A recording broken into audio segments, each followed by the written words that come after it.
పుణ్యం చేసుకోబట్టి వాళ్ళు కళ్యాణం చేసుకోబట్టి మీరు ఆడపిల్లలైనందుకు మీకు ఆ స్థానం వచ్చింది. మరి ఇప్పుడు మరి మన అబ్బాయి ఒక్క క్షణం శ్రీనివాసుడిని ఒక్క క్షణం భావం చేసుకుంటే ఎంత ఆనందం అనిపిస్తుంది. మరి మన అబ్బాయికి వాళ్ళ ఇద్దరు అమ్మాయిల్ని అంటే శ్రీదేవిని భూదేవిని ఇవ్వాలని చెప్పి వాళ్ళు అడుగుతున్నారు. మరి మీకేమన్నా కట్నం కావాలండి ఆలోచించి మరి అడగండి. కాదు, ఇప్పుడు అసలే కన్యాదానం చెయ్యాలని ఆలోచనలో ఉంది, కోడలు వస్తుందని ఆలోచన లేదు. ఇప్పుడు ముందు ప్రస్తుతం అల్లుడు రావాలని ఆలోచనలో ఉంది. అమ్మలిద్దరు మా ఇంటికి వస్తుంటే మాకు ఇంకేం కావాలమ్మా చెప్పండి. ఓకే, చాలా తొందరగా తెలుసు. సరే, మరి వాళ్ళు మీ ఇద్దరు అమ్మాయిల్ని వాళ్ళు అబ్బాయికి వివాహం చేసుకోవాలని వాళ్ళు సమ్మతించారు.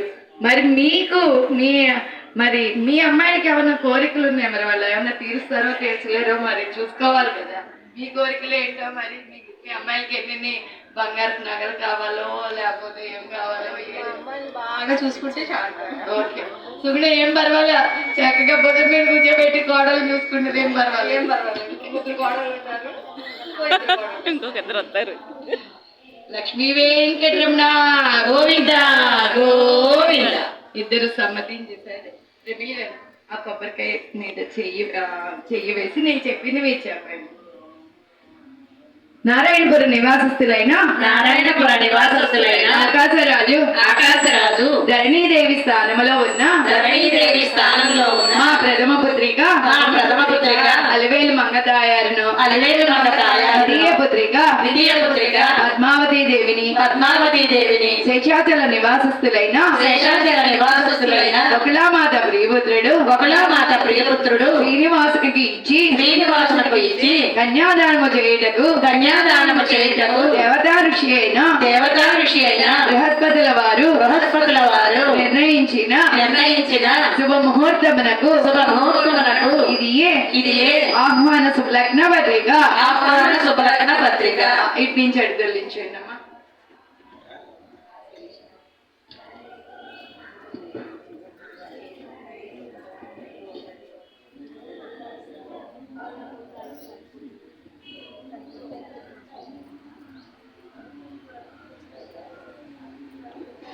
మీరు చెప్పండి.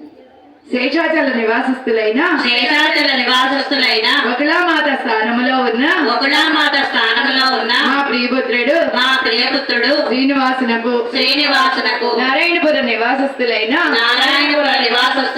ఆకాశరాజు ధరణీదేవి దంపతుల ప్రథమ పుత్రిక అలివేలు మంగతాయారును ద్వితీయ పుత్రిక పద్మావతీ దేవిని కన్యాదానము స్వీకరించుటకు దేవతా ఋషి అయిన బృహస్పతుల వారు నిర్ణయించిన శుభముహూర్తమునకు ఇది అంగీకారము తెలుగు శుభలగ్న పత్రిక.